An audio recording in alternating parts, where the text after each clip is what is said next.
Okay, thank you for tuning into Stampscaping 101. I just did some more stamp sketches focusing on the blooms and bridge stamp, okay? I haven't used that for a while and someone brought that up to me today. And I thought, yeah, okay, I haven't used that in a while, and why not? I'm doing these videos on composition and scale and perspective in rubber stamping, and this stamp image right here is a very, very strong, in this case, foreground image, okay? I would usually have it somewhere towards the bottom of the page, leading into a scene. And I mentioned in this video this is a very strong visual lead-in type of stamp, and I have another video on visual lead-ins, things like paths, roads, different things where I have left and right sides of things. They create visual lead-ins into your compositions, okay? Blooms and Bridge happens to be a very specific one in terms of having a little footbridge here with some flowers on the side. And I wanted to do some compositions with that and play around with it. I really like using my tree trunks with this image, because it kind of frames things off really nicely, and it creates an even stronger entry point for someone, the viewer's eye, into the scene, okay? I think it makes for a really welcoming kind of visual pathway into something. But anyways, 3 different compositions right here, and I really am getting the itch to go in and color these, especially with a lot of the new gel pen colors that I have. So I think one of the things I'm going to do on one of them is I think I'm going to do a moonlit scene, okay, where you don't have a lot of strong colors or something like that, but we would have these kind of white flowers in there, kind of reflecting that that cool light of the moonlight.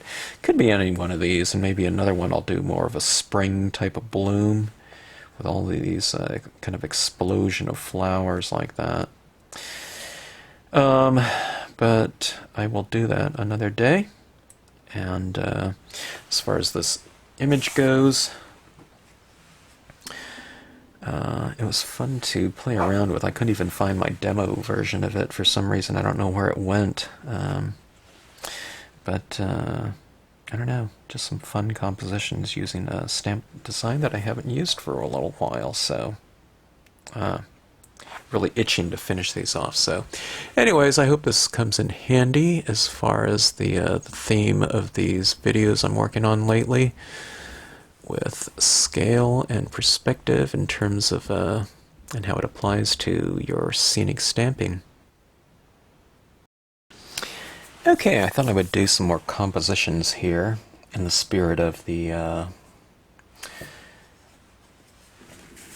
scale and perspective series of videos. But someone asked me about the blooms and bridge stamp, which is basically a lead-in type of design. I did a video on lead-ins before. Images that kind of lead you into a scene, meaning things like rivers, streams, roads, paths, something that kind of takes the viewer's eye and on a kind of a visual pathway, be it whatever it is, something that leads you into the background via perspective, or just the simple fact that something is kind of framed off, okay?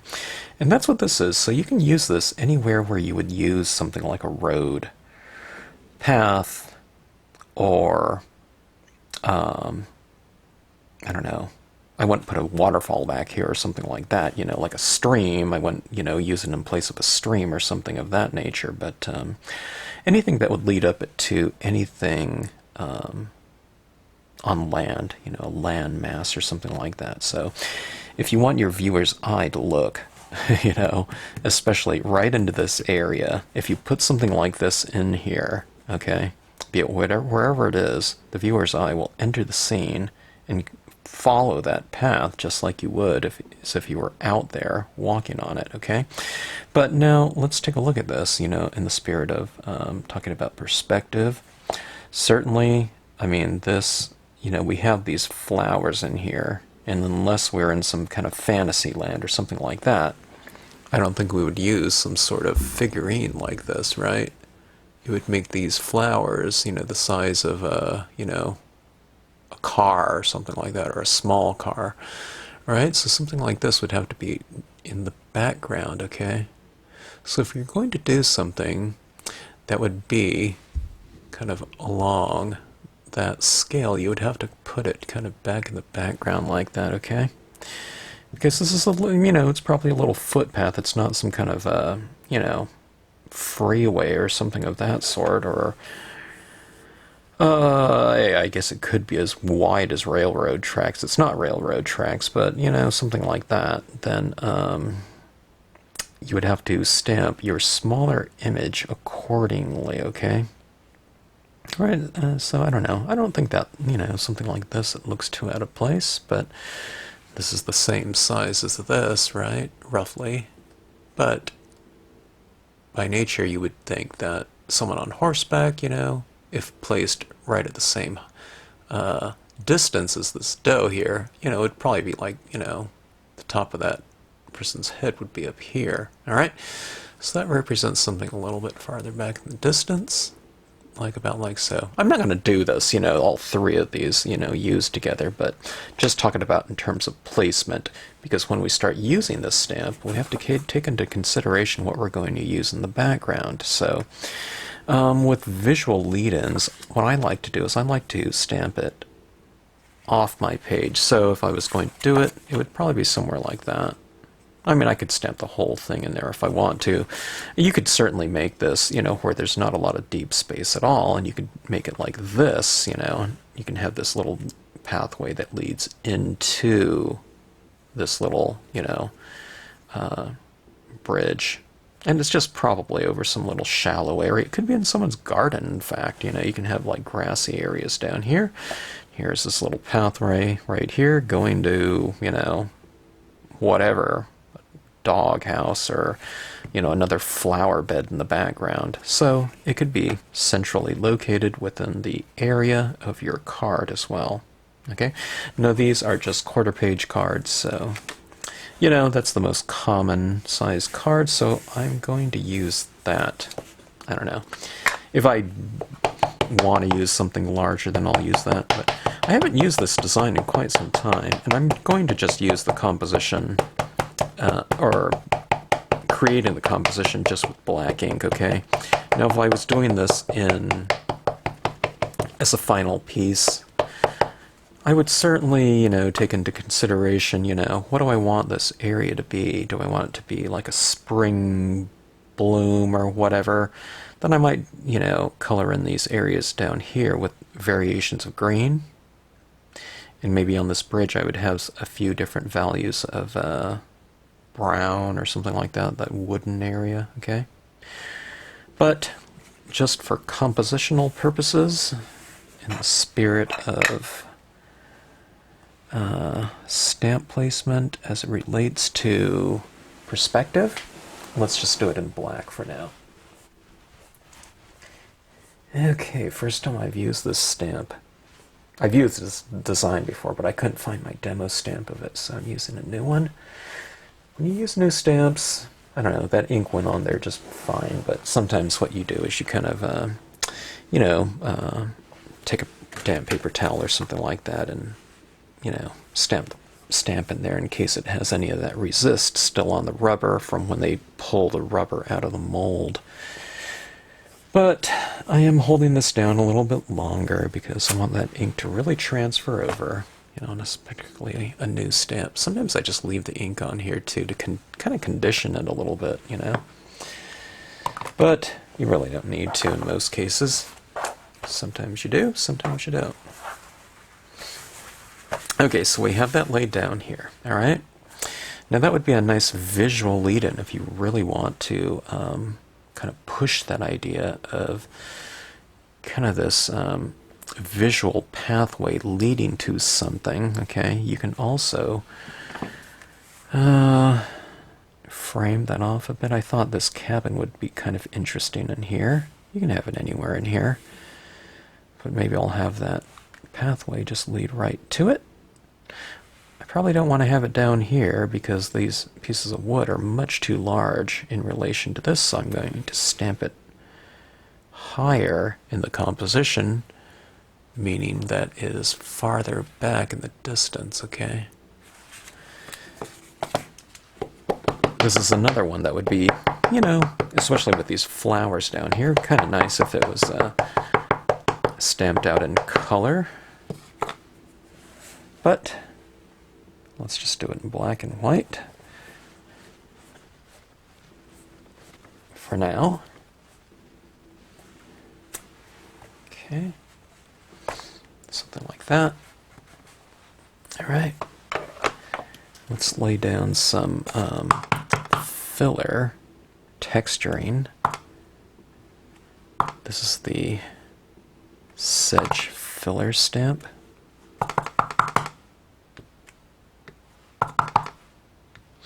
Now, I think it would be a good idea to have some extra floral types of things around that.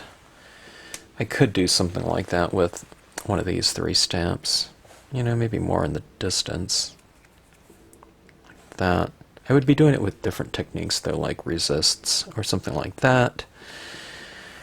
Or trying it in pigment ink around there just to really, you know, create this kind of explosion of spring blooms, you know, and wildflowers in this area.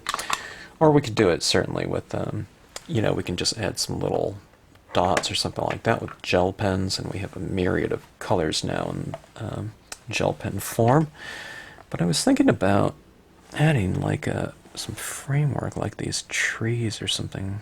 Maybe not. This one. I don't know, now that I have that grass around there, I kind of like it as is, but let's see. If I don't want to do something like that, then maybe some bushes or something. I kind of want to really enhance that lead-in idea. So I'm just trying to think of something else to frame this off in. Okay, maybe just some reeds or something like that. Oh, I have a fence here. I was thinking about doing 2. Somewhere down here, maybe. So you kind of have to kind of move it around a little bit. I have another fence, too. I need to look for that one. Maybe I'll use both of them.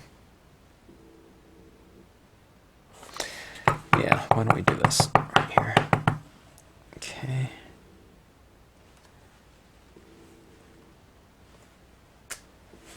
Something like that. Alright, now I need my other fence. I don't want to do the same one. It would look too, I don't know, symmetrical. I need something a little bit different, so I'm going to pause here and go see if I can find it. Okay, I didn't find it, but I have another one right here. I probably have the unmounted version, but just for this compositional video, I think it's a good idea to be able to see this for everyone when I'm doing that. So, we will dip into a new one. Alright, where does this go? It's too large up here because that represents something much farther back, the same distance as that, right?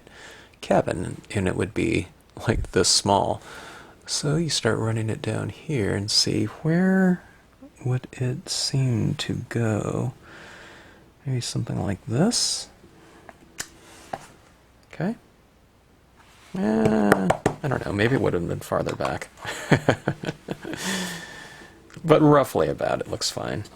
Okay, now, to push perspective a little bit, let's add in some, and to kind of frame this pathway off a little bit, why don't we add some reeds large? This is something very close to us. It's a large form. And there are little grassy areas down here, so this is kind of one of those things where it's a repetition of similar form, giving continuity to the overall scene. Okay? And see how this kind of frames things off a little bit. Let me do it one more right here. So that really creates this visual path Okay, it creates a little bit of an opening right here, right, for the viewer to enter the scene. Okay, now I'm missing some things out here for my eye, and let's add in a couple more things. I think maybe some trees over here. All right. So just starting this, I thought I had everything here, but once you start stamping, it occurs to me many times that I need something else in here, so let me go grab a couple extra. Okay, this area right in here is kind of empty. Well, it's very empty, but let's see what we can do. So I'm grabbing some trees that are roughly the same scale, all right, or height as these ones right here. These are oaks, and these are, some other kind of deciduous tree, right? Roughly the same type. I guess if I was careful, I could just use the tops of these ones over here. Maybe I'll do that. Just for the purpose of kind of utilizing and maximizing your stamps. Okay, I don't want to stamp that cabin again, but... or the cabin rooftop, okay? So I'll try to be careful to not do that. Okay, let's see. Maybe I should just cover this up like that. And see about placing it in a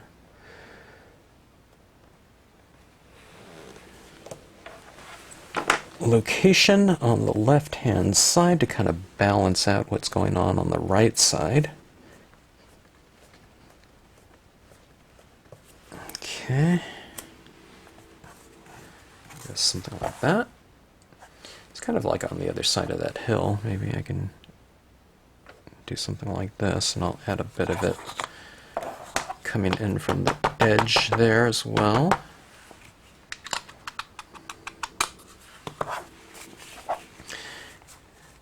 So when I design these stamps, I'm really trying to maximize the kind of the structuring of the design so that you can use different parts of it for different purposes.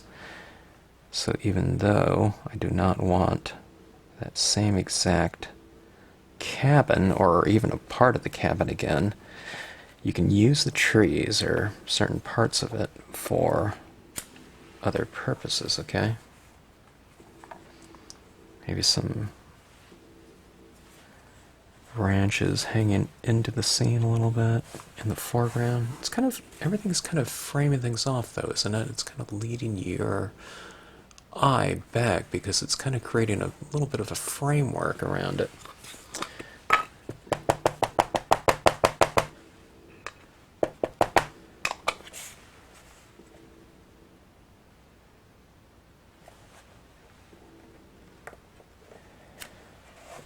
Alright, so this is the top of the tree, okay, right here, but I can stamp it right here in the foreground. Oops, like that. I don't know, is that foreground or is that midground? It's kind of foreground, mid, I don't know, somewhere in there. But these, tree limbs right here, it just looks like another tree limb, okay? And again, it's kind of visual continuity, but when I look at this, well, especially with that going off the top and this being over here, this and this, to me, it doesn't look like it's, oh, here's that same branch off that one stamp right there. To me, it just, this looks like another branch. Doesn't necessarily look related to the other one, which I don't want, but it fits, and it fits as far as a background image, and it works fine as far as a foreground image just used again, for a different purpose, okay? But you just stamp it lower on the composition, and it's something much closer to you. Alright, now I left a little opening right there, and where would this character be? Maybe something like this? Alright, if I stamp it back in here, right, higher up in the composition. What we're saying is that ours is like as tall as that rooftop right there. So you'd have to stamp it much lower, like somewhere down here, right? Where that area in the background. Yeah, maybe like that. Something like about at that level. It's, you know, writing, the writer is coming towards you. If you want to. Here's this elk. Bull elk. You can have that back there. Some of those bull elks are really large. Something like this. Yeah, I don't like that one so much. I kind of like this rider, though. Let's try something with that. Ideally, maybe I'd have a little bit more space in between these flowers and that background cabin. But, okay, I'm wiping off some of the legs as the... It's probably spring with all those flowers, so the grass is probably kind of tall. So I wiped off a good portion of the legs like it's writing the distance, and I'll get it somewhere back in here maybe. Okay. Yeah, something like that. See? And I think that by scale, I don't know, there's not too much space in between here, but maybe there's a little bit of a ridge that kind of goes down, you know, and we can kind of darken it in there. I don't know. I think that looks pretty good. Anytime I get the urge, you know, when I'm looking at this, I really get this urge to start coloring it in and to start to define certain areas in there. So I think I'll come back to this one, and I think I will finish it off unless I get to another composition here where, I don't know, I feel like finishing it off better, you know, that, or, you know, there's a stronger inclination to finish it off than that one. So let's put this one aside for right now, and let's try another composition. Let's go with a portrait format, you know, kind of vertical, okay, just to change things up a little bit. Or do we? Wait, I wanted to use those trees. Okay, I think I still can. Meaning these kind of larger tree trunks.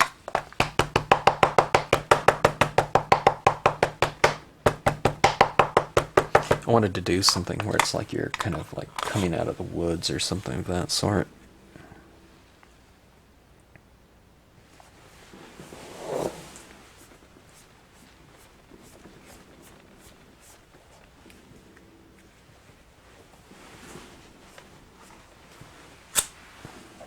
Okay. And I'll place some trees right in here.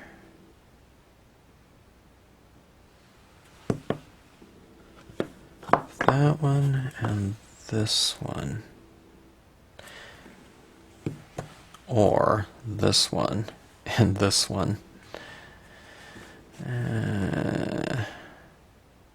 This one's looking a little bit bulky for me.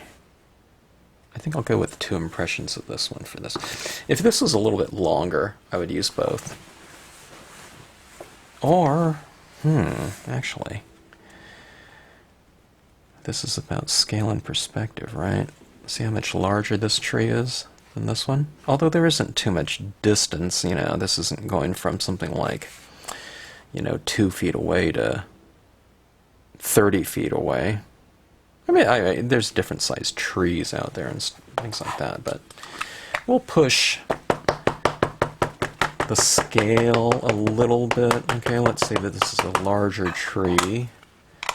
I don't know if it's the same size tree trunk as this, but, you know, it's roughly the same type, at least. So let's plant this down here. I tell you what, let me do a torn paper towel, okay? And I'll place it somewhere where I'm going to stamp this, and I'll have that tree trunk going down into that rip paper towel just to give it a little bit more of a varied entry point into the, I don't know, whatever, the soil, something like that. In other words, rather than having a straight edge like that, it would create a kind of an awkward transition down here, having something straight like that. So you just kind of do it like so. Oops. Now I want this going off the top of the page. I don't want that straight edge there, so anytime you're using this type of stamp, I would recommend going off the page. Sometimes people are doing really tall ones and they match up perfectly, this one and this one. It kind of goes off, you know, tapers up again, but it looks okay, but I don't want to have to do that here. So let's place it about like so. So I'll have a really strong visual lead-in, because this will be, the lead-in will be really framed off with some, you know, very solid imagery in the form of these trees, or tree trunks. Okay, something like that. That overlaps in there and I can see it, but what I would be doing is I would be coloring in this trunk anyways, which would make that area much more solid. Okay?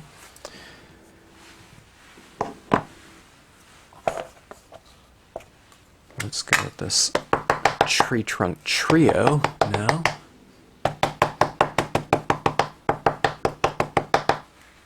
I know what's going to happen here. I'm going to stamp out all of these compositions, and I'm going to want to finish them all off, I have the feeling. Because when I see this like this, I feel like coloring it.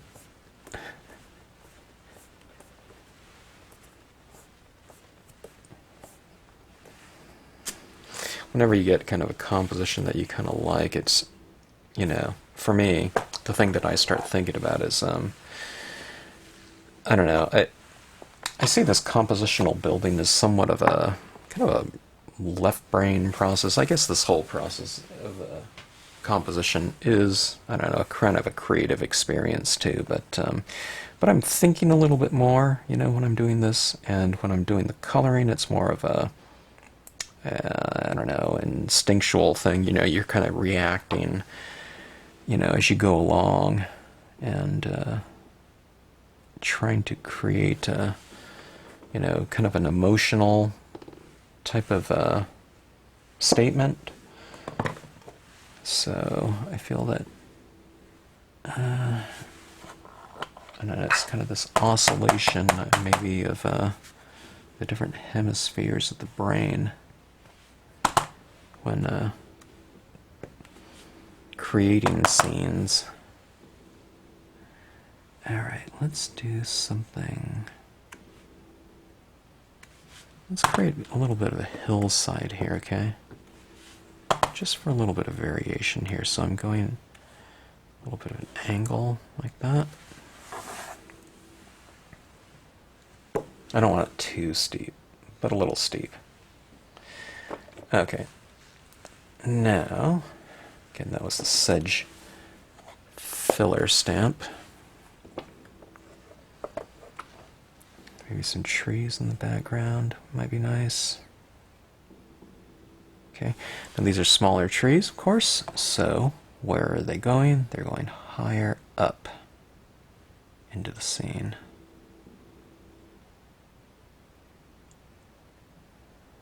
How far up do you want to go, though? It's always the question. Alright, there's no right or wrong answer, just wherever you place that, you're saying that that distance in between there is, you know, X amount, you know. And it's completely up to you. There's no right or wrong here. You're just, you know, you're making a statement as to what it is when you do it. And as far as nature goes, everything doesn't have to be the same size. There's different, you know, sizes of elements within there, depending on the amount of growth they've had. Okay. Some trees in the distance like that. Okay. We need something over here, don't we? So maybe... Alright, this is going to be my quick mask here, like about like so.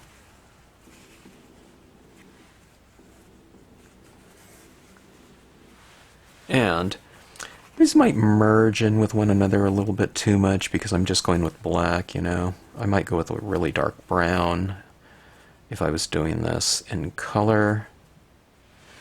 But since I'm doing it all in black, but what I was saying, might do those trees in a dark brown. I might do this one in green so that it would be a lighter value of the dark brown foreground, and it might push them back visually in space a little bit because they're lighter, but in this case I'm just doing everything in black for the purpose of this kind of compositional study of the imagery. Okay, so I got that. About like so. I missed a little bit there, but that looks fine. Okay, so we have some trees going on in the background like that.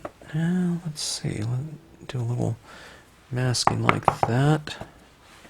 And I'll mask off that foreground. Well, that's not a foreground. That other background tree. And maybe I'll put another tree on the back of that little ridge, like about like so.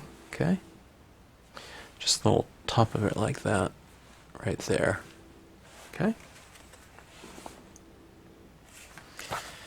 So this is kind of a nice lead-in, right? It really pulls you in. It, you know, it sucks the viewer's attention and visual pathway right into the scene. That is for sure. All right, let's see here. What I'm doing is I'm creating a path. When if I put this dough here, I think what it'll do is it'll create a little bit of a visual pathway like this, so it'll be kind of creating this S-curve, okay? And that's, you know, kind of a nice graceful shape in art to do something like that. Okay, wiping off the feet, legs, and where does this go, you know? Probably not too high, right up there. So it'd be somewhere down here, I think.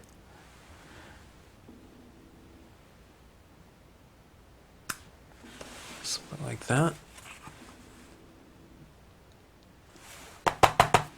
It's kind of a, I don't know, charming, I guess, maybe type of scene. All right, now check this out. Let's really push some visual depth here, okay?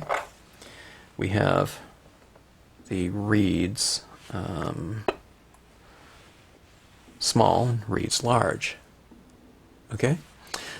I can just use one or the other in here, and I could use it, you know, farther back and close up if I want to. I can use this one very close up and, you know, a little bit farther back like that. It's not going to be really a big deal, but if you have a couple different sizes of things, what you do is you might as well use them to create that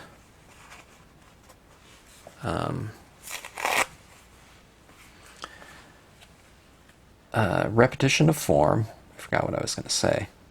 Repetition of form for the purpose of visual continuity through shape and scale, okay? So here I'm placing some of these reeds at the base of the tree back here. Okay, maybe I'll put some behind this tree. I have some in front and behind, okay?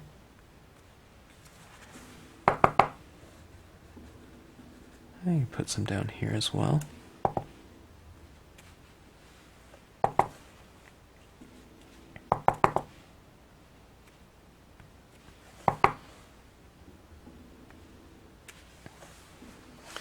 Okay.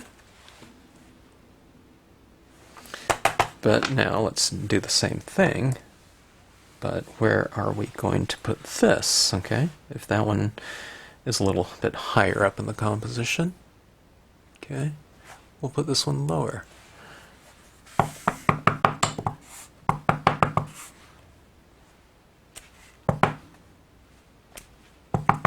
And look how that really frames off that scene and gives you a really strong foreground element. Okay.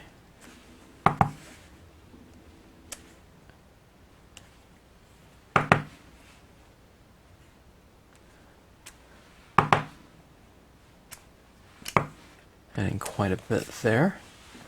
Think about like so. Change the angle a few times, stamped it a little bit higher, a little bit lower in a couple areas. So here we have this scene right here. It's a pretty nice composition. I don't know. I feel like finishing them both off, but okay, those are fairly full compositions in terms of what's going on within the scene. But all right, let's say we're doing something like this again.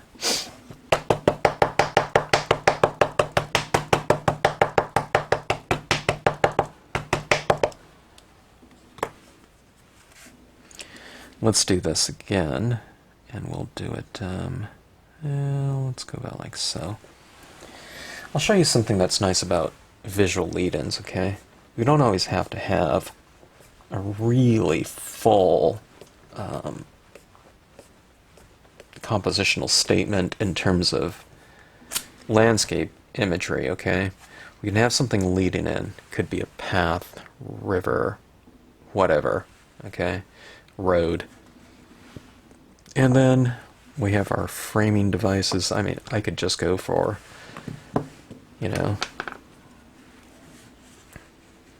a bush like this or something like that. But let's go ahead and use these trees again. I think these trees are kind of interesting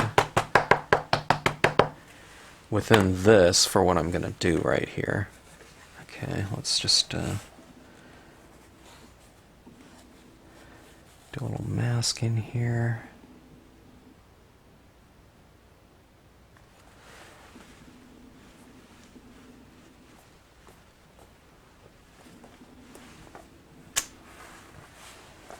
Like so. See, it kind of has that rough edge. Okay. I mean, it's not rough, but varied. Okay. In terms of where trunk meets ground. I don't know if I left enough space in there for what I'm getting at, but I'll show you what I'm doing here in a second. Okay, here's this larger tree. Well, let's go about like so.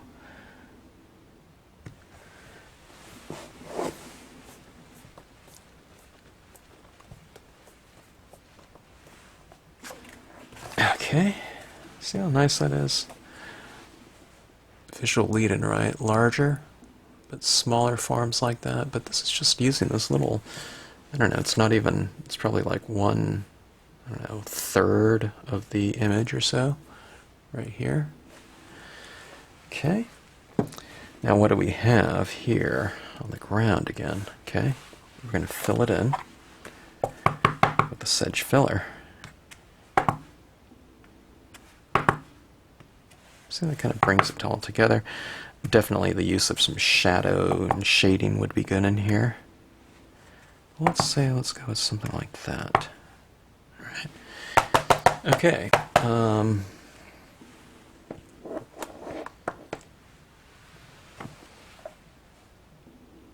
Let's do this. Let's use a little bit of the rocks and leaves. I used the reeds stamp on those first two compositions. Let's do with something like this. This is rocks and grass. Just putting this in the foreground to kind of create a little bit of extra framing and having something larger in the foreground. It's not too large, something like that down there, but it kind of just anchors it off in terms of some additional texture. Okay, but now what I was getting at, and maybe I didn't leave enough space there, but something like this, okay, visual lead-ins, okay, leaving something blank up here. In this case, I kind of framed it off really, well, very in a very strong manner. But this is the perfect place for things like quote stamps, word stamps, okay? Having something right in here. I mean, it could be anything. What does kind of this lead-in thing? You could be going into something, you could be going away from something. I mean, whatever quote stamp you put in here, it'll give some sort of reference to whatever type of statement you're trying to make. Could be from an emotional standpoint or something like that. Could be going towards something, you know, congratulations, you know, happy graduation or something like that, you know, where you're going off towards something. Could be where you're going into something else, you know, you have something very serene up here. Could be a sympathy card, you know. Could be anything, you know, happy adventures, you know, someone's leaving on a trip or something like that. Yeah, hiking trip, I don't know, that would be very literal, okay? But you can do something like that. But I'm going to see if I have some kind of quote stamp that I can put in here and kind of give it some extra context. Okay, I was just kind of flipping through this, but I thought I would show you my thinking process here as well. Now, I didn't leave enough space in here. Now, I probably should have taken a look at the quote stamps before I stamped out my background in there, but that's the way it goes sometimes. So, Earth laughs and flowers, when that would be a perfect quote for this scene. Now, you could work a composition around the quote, you know, first, but these ones are all a bit too long. I have a very narrow space right here, so this one would fit. Color it green with trees, okay? But I don't know. I see this as mostly the tree trunks here, and things are going to be brown, you know. But that would, you know, there's trees around here, but you know, maybe not. But that would be the perfect size to fit right in that little, you know, that frame that we've established. Okay, now I thought these ones could be interesting too, you know. I mean, it just something like dream, okay? Just a simple word stamp like that, dream. And what if I had that, you know, this lady on horse kind of coming out of the mist or the fog or something like that, you know, or she could be backlit with you know, dusk type of lighting within here, you know, some really golden light or something like that. It'd be like the ideal. Oh, I do have dusk right here. So we could do dusk right here, or something like that. Kind of interesting. Could make it a nighttime scene, and it could say just moon here, or something like that, or something like that. Peace, you know, something like that. Between every two pines is a doorway to a new world. Will that fit? It might. I don't even know where. Alright, where did that go? I'm missing my quote stamp right here. I think I cleaned it and I didn't put it back or something like that, but I think that would fit. Let me see. I don't know, it might be kind of tight. I can have it lower down like that, but that would be kind of nice, you know? Between every... There's a doorway to a new world. That would be really a pretty good quote in there. I'll see if I can find it. Where did I put it? Lie back on your back and look at the stars. We could make this starry night sky. I can do it in blues or something like that, and I can emboss that in white or stamp it in white over the black, or darkness, something like that.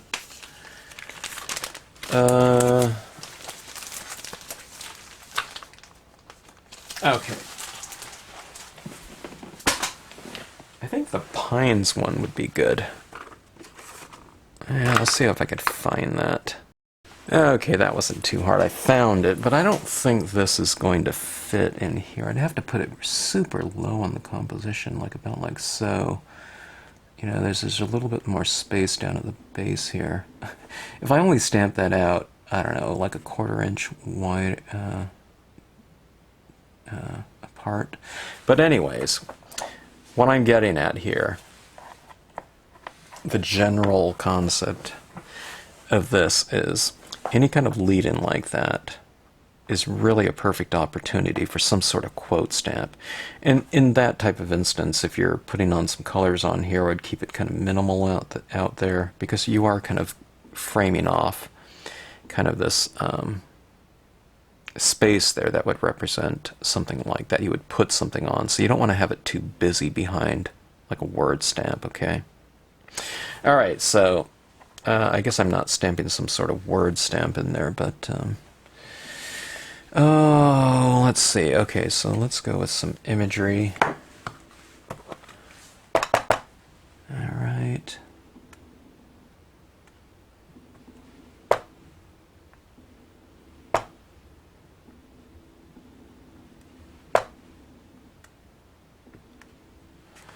Something like that. Sometimes I use the Sedge filler stamp like this, okay? That's it in full, right? Kind of. I didn't put a lot of pressure, but sometimes I just go like this. You know? Those little bits like that. And that's what you see. You know? Like throughout here a little bit too. Okay? Alright, so little background tree forms maybe?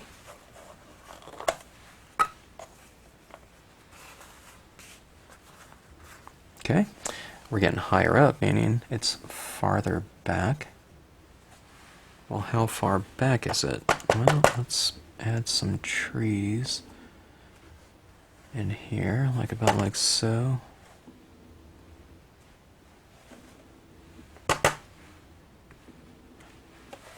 Okay. Now these are some pine trees right here, so let's add some background pines. Okay. We'll just plant those in the ground.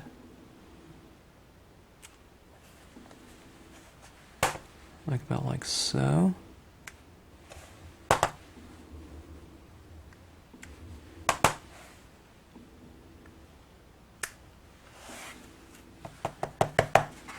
Okay. Pretty strong visual lead-in, right?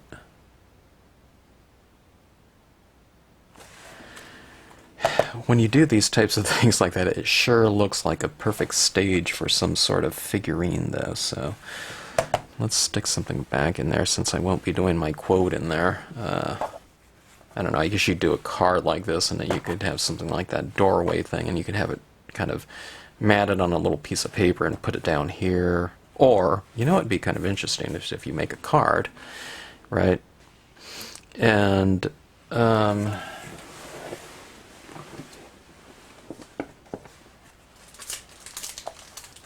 let's say it's some sort of format like writing out a pre-folded card here.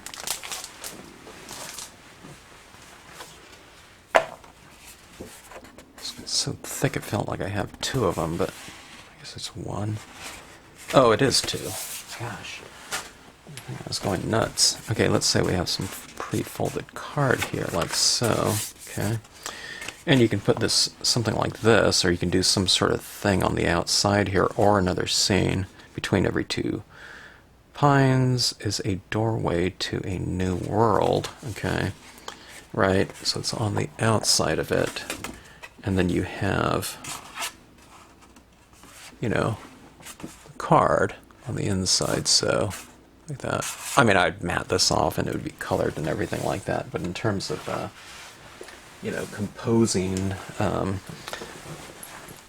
something on the outside and going on the inside, we call it sequential aesthetics, you know, having something kind of lead into something else that's, you know, within the theme and is related in some way. You know, something like that might be interesting. Okay, here's this stamp. It's called the Buck. But I've heard, no, it's not a buck, it's a it's a bull elk. Okay, adding this into the background, a little bit farther back. Let's go about like so. I was kind of positioning it a little bit more carefully because I already had those trees going in the background, and I wanted this to be far enough down here so as not to obscure the silhouette of it, having those trees right behind it. So kind of like that. You see how it's really standing in that grass. See, if I had the full feet like that with the shadow, it would say that the grass isn't very tall at all. And you know, we have spring blooms here, so the chances are that that grass would be fairly tall. Okay, so smaller image, or not just in terms of, you know, size, but in scale in relation to what's around it. Okay, now I love these reeds right here. I wanted a little bit of stronger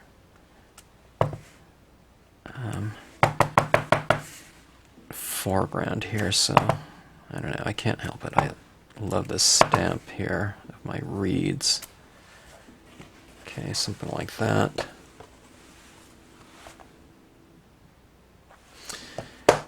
And tell you what,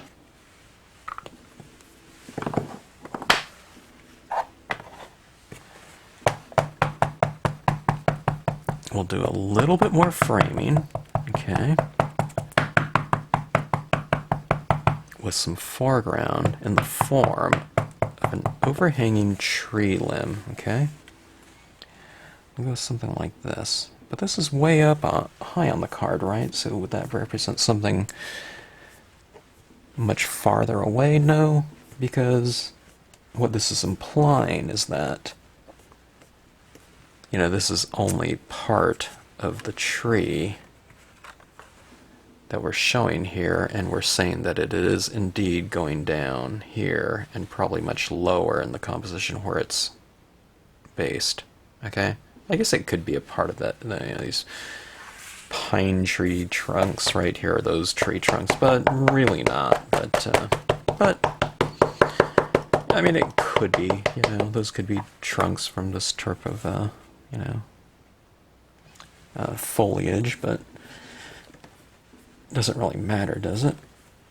It's just basically foreground. But sometimes doing things like this, okay, having those little overhanging elements like that, what it does is it breaks up the strong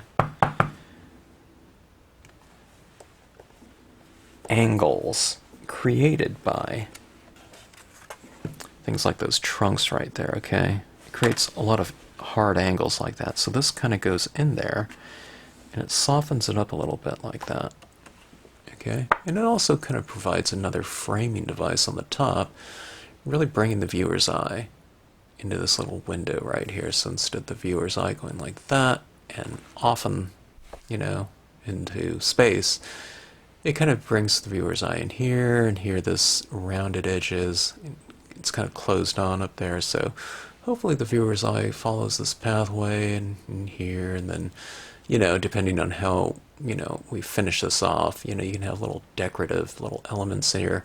And what I would do is I would probably do these flowers of a certain color, right? And then I would follow suit by putting those same types of colors out here in the form of some little gel pen dots or something of that sort. So, so hopefully the viewer's eye comes in here, and they kind of go up here and then kind of come around here, and, you know, probably go back and forth or something like that, you know, looking at some of the little details in here as well as the strongest visual anchor point, which is that creature in there. Anytime you put people or animals in a scene, unless they're completely camouflaged or something like that, the viewer's eye will anchor onto those living things. Okay, so we have some different compositions here using the very strong lead-in of the Blooms and Bridge stamp. Sorry I didn't leave more space in there for a quote. If I went with quote, quote, I wouldn't add all this other imagery, probably. Although you certainly could, I guess, but, I would have a little bit more of a blank area in there because you want word stamps to really stand out, and to be very legible. So you have to give them a little bit of space in there without too much texturing and things like that going on in the distance. But I love my lead-in types of imagery. That's why the Stampscapes line has so many different things like paths and roads and left-right elements, waterside bluff, left-right, sedge banks, left-right, rocky shore, it's not the rocky shore, some rocky something, left and right, okay? Because I like putting things on the left and right sides of the composition like that. Now in this case, there happens to be a bridge, right? This little footbridge here, okay? Leading into the scene, so I like to have these very clear visual lead-ins into the different compositions. It's a welcoming type of element for the viewer's eye. You're kind of welcoming them into your scenes when you have visual lead-ins like that. It doesn't have to be something as formal as those different types of elements that I'm talking about, but when you're placing things on the left and right hand side, just leave a little bit of space for the viewer to enter it. You could do some other things too. You could have something like this little animal back here, and you can kind of create this voyeur, or a naturalist, kind of observing nature, and you don't want them to see you, so you can kind of make things, you can put different elements down here, like you're just kind of peeking through it, like that. But that's kind of for a different, you're doing that purposely for, the purpose of creating kind of this, I don't know, a visual situation, of secrecy, I guess you can say. But otherwise, if you want your viewer to kind of, enter the scene, then don't put, like, block them off from it, Okay? So, very welcoming visual pull into the scene. In fact, you get on that, let's look at these individually. This is going straight into the scene. We have near to far, okay? You have to kind of think about the figure, especially if you have something as formal as like a cabin, where we know roughly the scale of that. That's not going to be 20 feet high, chances are, with the doorway that's, 12 feet high or something like that. So you have to stamp that, image accordingly, have it somewhere in between. Ideally, maybe this would be a little bit farther back from here, but you can do different things. I can mask things off like this and kind of have that, sedge, maybe where we're going down into a little ravine, and it creates a little bit more separation between those two. Okay. We have our lead-in into nature, I guess. Who knows? It could be covering, maybe there's a little bit of a, creek or something like that, seasonal creek. When it rains, it goes underneath there, so they have this little footbridge here. Okay. And what could have been a nice composition for a quote stamp in there, but I didn't leave enough room. So it becomes just another scene or something like that. But like I said, it would be kind of fun to do those quote stamps, when you have something as strong as that leading into it, it does make a statement as far as something you're either coming or going, going somewhere into the future or something like that. Okay? But there's your blooms and bridge. Maybe I'll do a couple other compositions. I'm really having some fun with that strong statement of a image. But do something like that. It could be very not surreal, but I'm trying to think of the word. But if I did some kind of sky image or imagery or something like that up, above the pathway, or like a really strong moon illuminated those flowers down there, it would be kind of interesting. I could still put a moon in here, it'd be a very small one in here, like say something like this. I could have that peeking through, even in that really small area right in here, but wouldn't that be kind of neat to have that kind of moon rise or moon setting? It'd be like right there in the distance. I don't know. I'll think about it when I start doing some finishing of these scenes. I kind of want to finish them all, but that's for another day. Okay? So anyways, I hope that was a decent presentation as far as the usage of maybe a visual lead and a very specific one in terms of composition and how it applies to, in this case, a foreground and leading into a midground area, and how you can possibly use background images and where you would place those in relation to such a strong kind of imagery, such as the blooms and bridge. Thanks for watching.